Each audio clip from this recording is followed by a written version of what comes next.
Hello বন্ধুরা, good morning. দেখো বন্ধুরা, বিয়েবাড়িতে যে সমস্ত কাজগুলো করেছিলাম সেগুলোর কিছু অংশ তোমাদের সাথে আর শেয়ার করি। চলো, এই দেখো একটা মাছ, আমি আগেই মাছটা শেয়ার করেছিলাম যদিও, তাও আজকের ভিডিওতে তোমাদের কিছুটা অংশ দেখাই। এই দেখো, আমি আর এই দিদি, যারই মেয়ের বিয়ে, তার সঙ্গে মিলেমিশে এই মাছটাকে আজকে সাজিয়ে দিয়েছিলাম, একটু বউ সাজিয়ে দিয়েছিলাম। আর এই যে আশীর্বাদে যাচ্ছে। তারপরে তো বৃদ্ধি ছিল। এই দেখো, আমি লুকটা সাজিয়ে দিয়েছি, অনেকটাই সকালবেলা আমি করেছি, আর পুরোটা আমি দেখাইনি, কেননা অনেকটা লং ভিডিও হয়ে যাবে। কেমন লুকটা করেছি শুধু সেইটুকুই তোমাদের সাথে আজকে শেয়ার করলাম। আর দেখো, পুকুরে জল সইতে এসছে, সত্যি অপরূপ লাগছে দেখতে।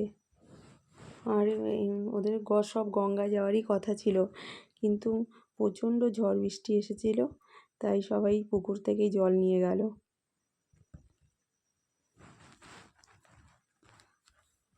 সবচেয়ে পুকুরটা ভালো লাগছে, দেখো গাছের ছায়াগুলো পড়েছে, কি সুন্দর লাগছে দেখতে। আর এদিকে তো ওই যে হলুদ কুটছে।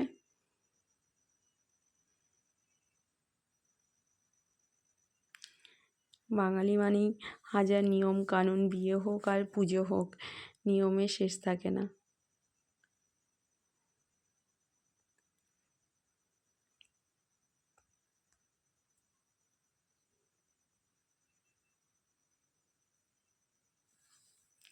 যাই হোক বন্ধুরা, যে সমস্ত কাজগুলো তোমাদের সাথে শেয়ার করিনি, আজ তোমাদের সাথেও অনেকটা ভিডিও শেয়ার করে দিলাম। যদি আমার ভিডিওর কোনো অংশ ভালো লেগে থাকে, প্লিজ লাইক কমেন্ট শেয়ার করে দিও।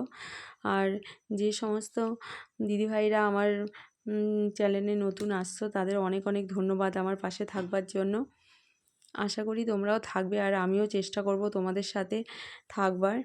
আর এই দেখো, এবার আমি ওকে কোণে সাজাচ্ছি, আরও ওদের গল্পও করছিল অনেক, আমার মেয়ের সঙ্গেও গল্প করছিল, আর আমি এদিকে সাজাচ্ছিলাম। প্রথম প্রথম তো আস্তে সাজিয়েছি, পরে যখন সময় হয়ে এসছে তো আমার প্রচণ্ড হাত রানিং করতে হয়েছে।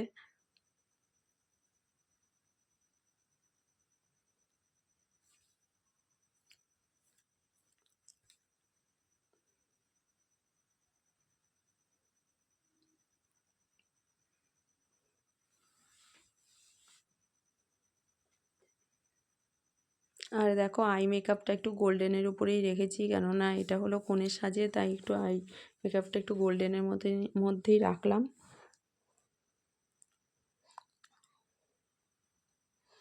আর এই দেখো, আমার মেয়ে কলকা করে দিচ্ছে, কেননা কলকাটা আমি খুব বেশি ভালো পারি না বললেই চলে, তাই মেয়েই করছে। আর এই দেখো, ওদের বিয়ে শুরু হয়ে গেছে, আমি তো অনেক লাস্টে গেছি, তাই পুরোটা দেখাতেও পারিনি তোমাদের সাথে।